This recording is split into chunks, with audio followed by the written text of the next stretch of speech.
চরম ফ্যাসাদে ফের কলকাতার প্রাক্তন পুলিশ কমিশনার বিনীত গোয়েল। আরজি করে খুন এবং ধর্ষণ কাণ্ডের পর তারপর থেকেই কিন্তু শিরোনামে বিনীত গোয়েল, কারণ বিনীত গোয়েলের ইস্তফার দাবিতে তোলপাড় পড়ে গিয়েছিল গোটা রাজ্য জুড়ে। বিনীত গোয়েলের ইস্তফার দাবিতে আন্দোলন চালাচ্ছিলেন জুনিয়র চিকিৎসকরা। প্রায় 1.5 মাস ধরে আন্দোলনের পর, কর্মবিরতির পর মুখ্যমন্ত্রী মমতা ব্যানার্জি বিনীত গোয়েলকে তার পছন্দের জায়গায় সরিয়ে দেন। তবে বিনীত গোয়েল কলকাতার পুলিশ কমিশনারের পদ থেকে সরে গেলেও তাকে নিয়ে কিন্তু বিতর্ক যেন কিছুতেই থামছে না। আর এবার কিন্তু বিনীত গোয়েল পড়লেন চরম ফ্যাসাদে। তবে কদিন আগেই কিন্তু আরজিকর কাণ্ডে বিনীত গোয়েলের নাম টেনে এনেছেন আরজিকর কাণ্ডের মেন অভিযুক্ত সঞ্জয় রায়। কারণ আরজিকর কাণ্ডের তদন্ত চালাচ্ছিল প্রথম দিকে কলকাতা পুলিশ যে দাবি করেছিল আরজিকর কাণ্ডের একমাত্র মেন অভিযুক্ত সঞ্জয় রায়, সেই দাবিটাই কিন্তু সিবিআই তাদের চার্জশিটে করেছে। সঞ্জয় রায়কে একমাত্র অভিযুক্ত হিসাবে চিহ্নিত করেছে। আর ইতিমধ্যেই আরজিকর কাণ্ডের 3 মাস পর বিচার প্রক্রিয়া শুরু হয়ে গেছে আদালতে। তবে আদালতে বিচার প্রক্রিয়া শুরু হতেই সঞ্জয় রায় যখন বুঝে গেছে যে তার ফাঁসি একেবারে আসন্ন, যে কোনো দিন তিনি ফাঁসির সাজা পাবেন, ঠিক সেই মুহূর্তে কিন্তু এবার বিস্ফোরণ ঘটাতে শুরু করেছেন, মুখ খুলতে শুরু করেছেন সঞ্জয় রায়। তিনি কিন্তু বিনীত গোয়েলকে নিয়ে বিস্ফোরক দাবি করেছেন।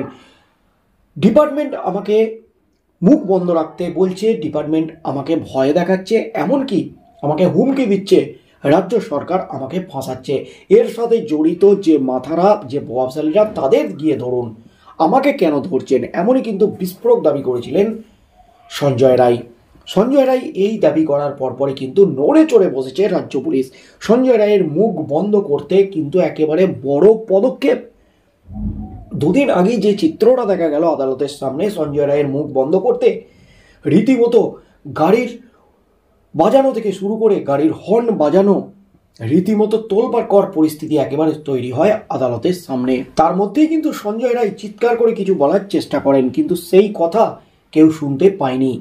আর তার মধ্যেই এবার চরম ফ্যাসাদে বিনীত গোয়েল। কারণ তিলোত্তমা কাণ্ডের পর তিলোত্তমার আসল নাম বারবার সংবাদ মাধ্যমের সামনে বলেছিলেন বিনীত গোয়েল। আর এই বিনীত গোয়েলের অপরাধে বিনীত গোয়েলের বিরুদ্ধে হয়েছে প্রধান বিচারপতির এজলাসে মামলা। সেই মামলায় কড়া নোটিশ ইস্যু করেছেন প্রধান বিচারপতি টি.এস. শিবজ্ঞানম।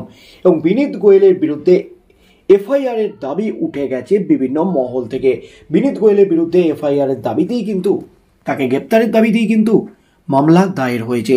আর সেই মামলায় কিন্তু এবার চরম ফ্যাসাদে বিনীত গোয়েল। কার্যত রাতের ঘুম উড়ল বিনীত গোয়েলের। কলকাতা পুলিশের প্রাক্তন কমিশনার, আরজিকর কাণ্ডের পর বহুবার শিরোনামে উঠে এসেছেন তিনি। নির্যাতিতার নাম একাধিকবার মুখে এনেছিলেন এই আইপিএস, জানিয়ে বিস্তর বিতর্ক তৈরি হয়েছিল। তার বিরুদ্ধে পদক্ষেপ নেওয়ার আবেদন জানিয়ে কলকাতা হাইকোর্টে মামলা হয়। এবার এই বিষয়ে নোটিশ ইস্যু করার নির্দেশ দিলেন প্রধান বিচারপতি টি.এস. শিবজ্ঞানমের বেঞ্চ। আর তার মধ্যেই কিন্তু কেন্দ্র সাফ জানিয়ে দিল রাজ্যই বিনীত গোয়েলের বিরুদ্ধে পদক্ষেপ নিতে পারবে, যেহেতু তিনি আইপিএস অফিসার, কেন্দ্রের অফিসার। তাই কেন্দ্র, বিশেষ করে স্বরাষ্ট্র মন্ত্রক, অমিত শাহের মন্ত্রক বিনীত গোয়েলের বিরুদ্ধে কি পদক্ষেপ নেবে সেটা জানতে চেয়েছিল কলকাতা হাইকোর্টের প্রধান বিচারপতি টি.এস. শিবজ্ঞানমের ডিভিশন বেঞ্চ। আর অবশেষে কিন্তু অবস্থান স্পষ্ট করে দিল কেন্দ্রীয় স্বরাষ্ট্র মন্ত্রক, অমিত শাহের মন্ত্রক, রাজ্যই বিনীত গোয়েলের বিরুদ্ধে পদক্ষেপ নিতে পারবে। গত 9 আগস্ট আরজিকর হাসপাতালের 4তলার সেমিনার রুম থেকে উদ্ধার হয়েছিল মহিলা চিকিৎসকের মৃতদেহ। পরবর্তীতে জানা যায় ধর্ষণ করেই খুন করা হয়েছে তাকে। এই ঘটনার সময় একাধিকবার নির্যাতিতার নাম মুখে এনেছিলেন বিনীত। এবার কেন্দ্র জানালো আরজিকর কাণ্ডে নির্যাতিতার নাম বলা নিয়ে কলকাতার প্রাক্তন পুলিশ কমিশনার বিনীত গোয়েলের বিরুদ্ধে পদক্ষেপ নিতে পারবে রাজ্য। কেন্দ্রের তরফ থেকে আরও জানানো হয়েছে যে আইপিএস যে রাজ্যে কর্মরত রয়েছেন তার বিরুদ্ধে সেই রাজ্যই পদক্ষেপ নিতে পারবে। ফলে বিনীতের বিরুদ্ধে এই রাজ্য পদক্ষেপ নিতে পারে। একই সঙ্গে এই মামলা থেকে তাদের বাদ দেওয়ার আবেদন জানিয়েছে কেন্দ্র।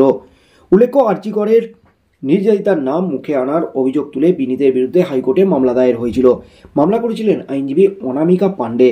কলকাতা পুলিশের প্রাক্তন সিপি তথা এই আইপিএস অফিসারের বিরুদ্ধে এফআইআর দায়ের করার আর্জি জানিয়েছিলেন তিনি।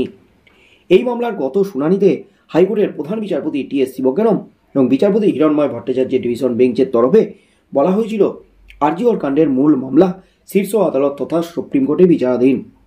সেখানেই এই বিষয়টি জানানোর কথা বলেছিলেন প্রধান বিচারপতির ডিভিশন বেঞ্চ। আর তার সাথে সাথে কিন্তু নোটিশ ইস্যু করার কিন্তু নির্দেশ দিয়েছিলেন তিনি। অবশেষে কিন্তু কেন্দ্র অবস্থান স্পষ্ট করতেই চরম ফ্যাসাদে একেবারে বিনীত গোয়েল। কলকাতার প্রাক্তন পুলিশ কমিশনার বিনীত গোয়েলের বিরুদ্ধে পদক্ষেপ। প্রধানমন্ত্রীর হাতে থাকা প্রশিক্ষণ ও কর্মীবর্গ দপ্তরের অধীনে এই পুলিশ কর্তা থাকলেও এখন তিনি পশ্চিমবঙ্গ সরকারের হয়ে যেহেতু কাজ করছেন, তাই রাজ্যকেই তার বিরুদ্ধে পদক্ষেপ করতে হবে বলে সাফ জানিয়ে দিল কেন্দ্র।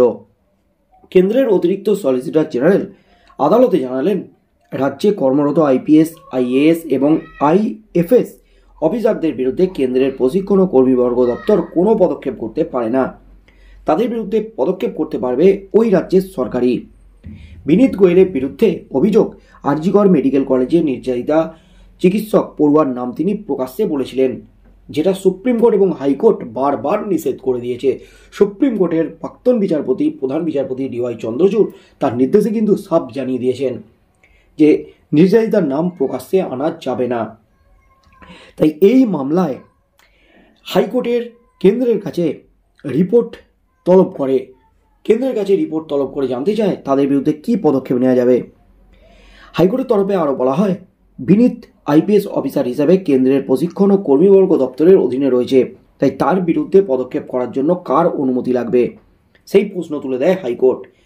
কেন্দ্র কিন্তু হাইকোর্টের এই যে প্রশ্ন তার উত্তর অবশেষে দিল। প্রধান বিচারপতিকে এক চিঠিতে তিনি জানিয়ে দিয়েছেন বা কেন্দ্র জানিয়ে দিয়েছে বর্তমানে বিনীত পশ্চিমবঙ্গ সরকারের অধীনে কাজ করছেন, তাই রাজ্যই কিন্তু এই ব্যাপারে সিদ্ধান্ত নেবে। আর কেন্দ্রের এই চিঠির পরপরই, কেন্দ্রের এই নির্দেশের পরপরই কিন্তু হাইকোর্টের প্রধান বিচারপতি টিএস শিবজ্ঞানমের বেঞ্চ জানিয়ে দিল, কেন্দ্রের এই অবস্থান নিয়ে মামলাকারী নিজের বক্তব্য জানাতে পারবেন। তার হলফনামা জমা দেওয়ার পরে এই মামলার শুনানি হবে। আগামী 23শে ডিসেম্বর এই মামলার পরবর্তী শুনানি। অবশেষে কেন্দ্র থেকে অবস্থান স্পষ্ট করে কেন্দ্র থেকে নির্দেশ আসার পর, কেন্দ্রের হলফনামা রিপোর্ট দেওয়ার পরপরই কিন্তু একেবারে চরম সিদ্ধান্ত হাইকোর্টের প্রধান বিচারপতি টিএস শিবজ্ঞানমের। বিনীত গোয়েলকে নিয়ে কেন্দ্র বিনীত গোয়েলকে নিয়ে অবস্থান স্পষ্ট করেছে, রাজ্য পদক্ষেপ নিতে পারবে। প্রধান বিচারপতির বেঞ্চে মামলা চলছে, প্রধান বিচারপতির বেঞ্চ যা নির্দেশ দেবে সেই মতো পদক্ষেপ নেবে বিনীত গোয়েলের বিরুদ্ধে রাজ্য। কিন্তু তার আগে বিনীত গোয়েলকে কিন্তু সময় দেওয়া হলো, বিনীত গোয়েলকে এর সাপেক্ষে যুক্তি দেওয়ার, হাইকোর্টে তার বক্তব্য জানানোর কিন্তু জন্য একটা সময় দেওয়া হলো। তাই পরবর্তী শুনানি আগামী 23শে ডিসেম্বর ধার্য করা হয়েছে প্রধান বিচারপতির বেঞ্চে। অর্থাৎ 1 মাস কিন্তু শেষ সময় পাচ্ছেন বিনীত গোয়েল। তার মধ্যেই কিন্তু তাকে বিস্তারিত তথ্য, তার যে বক্তব্য সেটা হলফনামা আকারে জানাতে হবে প্রধান বিচারপতিকে। তারপরেই কিন্তু বিনীত গোয়েলকে নিয়ে ফাইনাল সিদ্ধান্ত, ফাইনাল জাজমেন্ট দেবেন কলকাতা হাইকোর্টের প্রধান বিচারপতি টিএস শিবজ্ঞানমের ডিভিশন বেঞ্চ। তাই চরম ফ্যাসাদের যে পড়িয়ে গেলেন বিনীত গোয়েল যে আষ্টেপৃষ্টে জড়িয়ে গেলেন, তার বিরুদ্ধে যে কড়া নির্দেশ দিতে পারে কলকাতা হাইকোর্ট, এমনই মনে করছেন রাজনৈতিক মহলের একাংশ। তাই আগামী দিনে কি হতে চলেছে, আগামী 23শে ডিসেম্বর এই মামলাটি উঠলে কি হতে চলেছে, বিনীত গোয়েলের বিরুদ্ধে কি পদক্ষেপ নেয় হাইকোর্ট, সেদিকেই চোখ থাকবে গোটা রাজ্যের।